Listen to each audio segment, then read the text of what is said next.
चलिए सुनते हैं आज फिर एक नई कहानी। मेरा नाम राजेश है। आज आपको मैं अपनी कहानी सुनाने वाला हूँ। मेरे घर के ठीक सामने एक लड़की आई।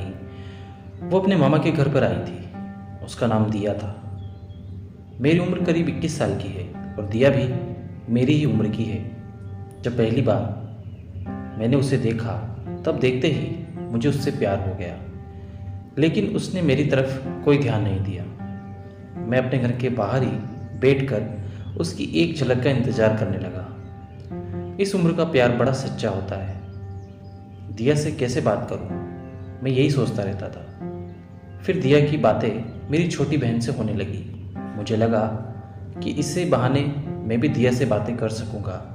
धीरे धीरे वो हमारे घर आने लगी। मैं भी कभी कभी उसकी तरफ देखकर मुस्कुरा देता था और बदले में उसकी मुस्कुराहट पाकर मुझे इतनी खुशी होती थी। दिया अपने मामा के यहाँ उनके एक रिलेटिव की शादी में आई थी।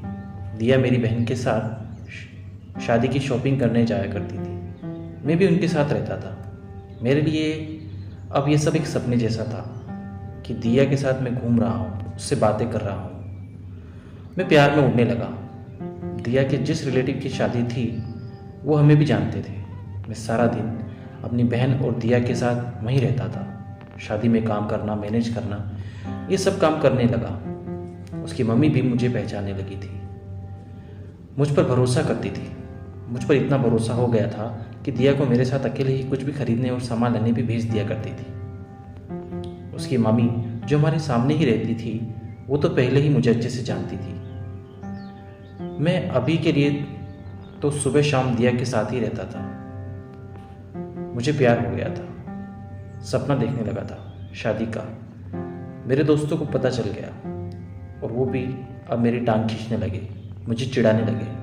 बोलते थे कि दिया को बता दे। मैं मना करता था।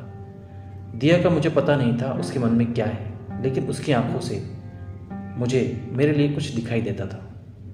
मैंने अपने दोस्तों की बातों को मान लिया और मैंने उसे प्रपोज करने का सोचा। उनके रिलेटिव की शादी के बाद मैंने उसे प्रपोज करने का सोचा। शादी हो गई। शादी के बाद भी हमारी बातें शुरू रही। सोचते सोचते वक्त निकला जा रहा था। मैंने सोचा था कि आज बोलूँगा, कल बोलूँगा। इसी में समय निकलता जा रहा था। इस दौरान उसकी मम्मी को कुछ काम आने की वजह से जाना पड़ा। दिया अभी भी वहीं थी। मैंने एक शाम अपने घर की छत पर, जब दिया और हम दोनों अकेले थे, तब दिया को प्रपोज कर दिया। मैंने उसे कहा कि मैं उसी से शादी करना चाहता हूँ। वो मुझे देखती रही और थोड़ी देर बाद बोली कि वो भी मुझसे प्यार करती है। सुनकर मेरे कानों को यकीन नहीं हुआ। फिर बोली कि उसे कुछ बताना है। इतने में मेरी बहन वहाँ आ गई और वो चुप हो गई। उसके चेहरे पर एक अजीब सी खुशी थी। वहाँ से वो चली गई। उस रात मुझे नींद नहीं आई। मैं अपने और दिया के सपने संजोने लगा। फिर सुबह होते ही दिया की मामी मेरे घर आ गई। वो कहने लगी कि दिया को मैं उसके घर छोड़ के आ जाऊं, क्योंकि उसकी मम्मी है नहीं, इसलिए उसे अकेले नहीं भेज सकते। मैंने पूछा क्या हुआ। उन्होंने बताया कि दिया की शादी तय हो चुकी है और लड़के की दादी बहुत बीमार है। वो कह रही है कि उसके सामने ही शादी हो जाए तो अच्छा। शादी तो अभी 6 महीने बाद थी, लेकिन अब शायद 10 दिनों में ही करनी पड़े। इसकी मम्मी भी इसलिए ही गई थी। उनकी बातें सुनकर जिससे मेरे दिल के टुकड़े टुकड़े हो गए। उसका घर हमारे यहाँ से करीब 60 किलोमीटर था। मैं उससे बाइक पर उसके घर छोड़ने वाला था। मैंने भी सोचा था कि इतने दिन रुका, एक रात और रुक जाता तो दिया को पता नहीं चलता और ना ही मुझे कि वो मुझसे प्यार करती है। दोपहर को हम लोग जाने वाले थे। इस दौरान मेरे दोस्त को भी पता चल गया। वो मुझे कह रहा था कि अगर लड़की की हाँ है तो तू उसे भगा ले। मैं बाइक लेकर तैयार था। वो अपना छोटा सा बैग लेकर आई और पीछे बैठ गई। बाइक में चला रहा था और मेरे मन में कई सवाल थे, कई ख्याल थे। मेरे दोस्त ने जो बोला था वो भी सोच रहा था। उसने जिस तरह से मेरे कंधे पे हाथ रखा था मुझे पता चल गया था कि उसके दिल में भी शायद यही चल रहा है, लेकिन हम दोनों ही चुप थे। खामोशी हमारी मजबूरी बयां कर रही थी।